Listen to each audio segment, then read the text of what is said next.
আসসালামু আলাইকুম বন্ধুরা। আশা করি সবাই ভালো আছেন। Welcome back to my channel Rukas daily blog.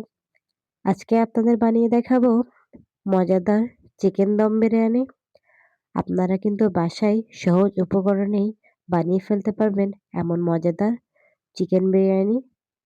Chicken বিরিয়ানিটা আপনারা একবার বানিয়ে খেলে আপনাদের মুখে লেগে থাকবে। এটা কিন্তু চটপট বানিয়ে ফেলার একটি দুর্দান্ত রেসিপি।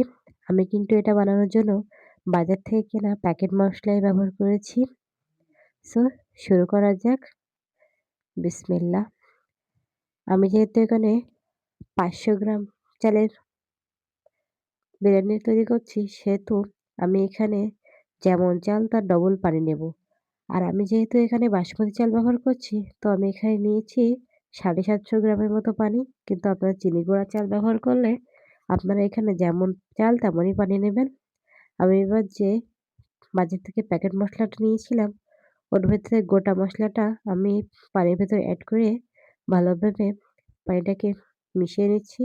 এবার যখন পানিতে বলক চলে আসবে, আমি ভালোভাবে যে পানি ঝরিয়ে রাখা বাসমতি চালগুলো ওর ভেতরে দিয়ে ভালোভাবে মশলার সাথে মিশিয়ে ঢাকা দিয়ে রাখবো ১০ মিনিট।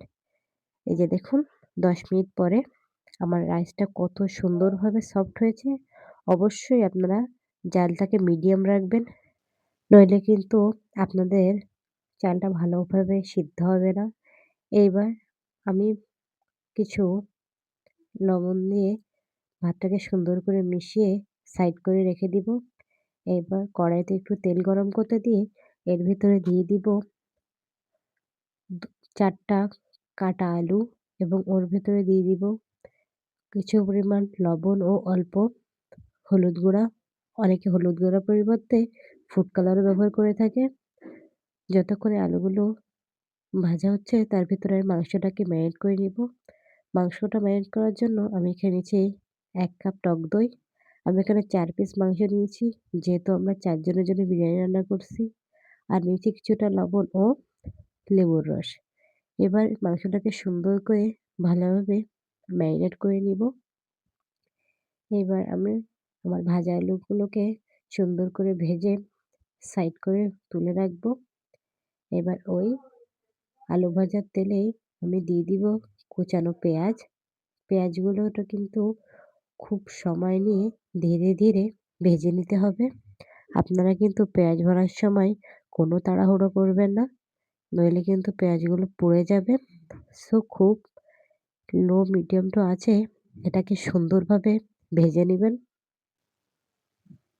বিরিয়ানি রান্না করার কিন্তু মাংসটা সুন্দরভাবে হওয়াটাই কিন্তু মেন।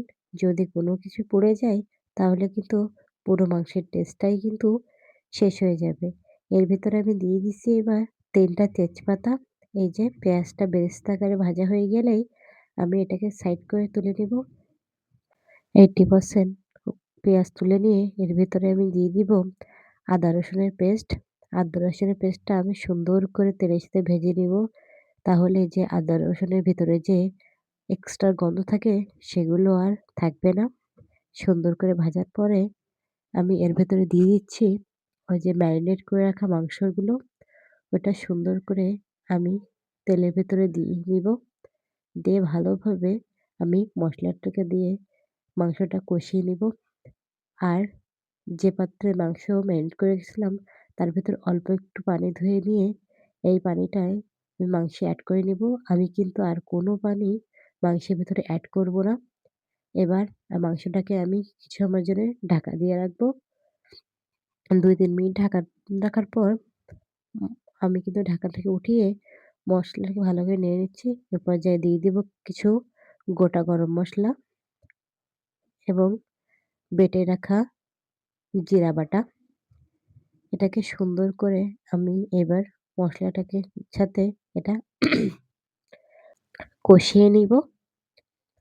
এটার কিন্তু মাংসটা কষানোটাই মেন। এবার দিয়ে দিব ২ টেবিল স্পুন গরম মসলা গুঁড়া। গরম মসলা গুঁড়োটা দিয়ে আমি কিন্তু মাংসটাকে আবারও নাড়িয়ে চাড়িয়ে নিচ্ছি। এটার মূল উদ্দেশ্য কিন্তু আমি প্রতিটা মসলা দিচ্ছি এবং মসলাকে কষিয়ে নিচ্ছি। এইবার যে প্যাকেটের বিরিয়ানি মসলাটা ছিল, তার ভেতর থেকে আমি ২ টেবিল স্পুন বিরিয়ানি মসলা দিচ্ছি। যারা মসলা খাইতে বেশি পছন্দ করেন, তারা এখানে হাফ প্যাকেট মসলাই ব্যবহার করতে পারেন। কিন্তু যেহেতু আমরা মসলা একটু কম খাই, তার জন্য আমরা ২ চামচই মসলা দিয়েছি। এবার এর ভেতরে দিয়ে দিলাম ১০ টা কাঁচা লঙ্কা। এখানে যেহেতু আমরা কোনো বিরিয়ানিতে কখনো কোনো শুকনো ঝাল ব্যবহার করা হয় না, সেহেতু এখানে এই ১০-১২ টা কাঁচা ঝালই টেস্টটাকে সুন্দর করে তুলবে। এ পর্যায়ে এর ভেতরে ভেজে রাখা ৩ টা তেজপাতা এড করে দিব। দিয়ে মসলাটাকে সুন্দর করে নেড়ে-চেড়ে ভেজে নিয়ে এ পর্যায়ে দিয়ে দেব কিছু গোলমরিচ কুচি ও ভেজে রাখা আলু। এবার সুন্দর করে মাংসটাকে ভাজা, ভাজা করে নিয়ে আমরা এটাকে যে আমাদের বিরিয়ানির রাইসের ভিতরে এড করে নিব। আপনারা চাইলে এখানে লেয়ারিং করতে পারেন। কিন্তু আমরা লেয়ারিং করব না। আমরা এখানে সুন্দর করে মাংসের সাথে রাইসটাকে সুন্দর করে মিশিয়ে নিব। মিশিয়ে নিয়ে এ পর্যায়ে আমরা এখানে এড করব কেশরের দুধ। আপনারা এখানে কেশর দুধ না চাইলে আপনারা এখানে ফুড কালার দিয়েও ব্যবহার করতে পারেন।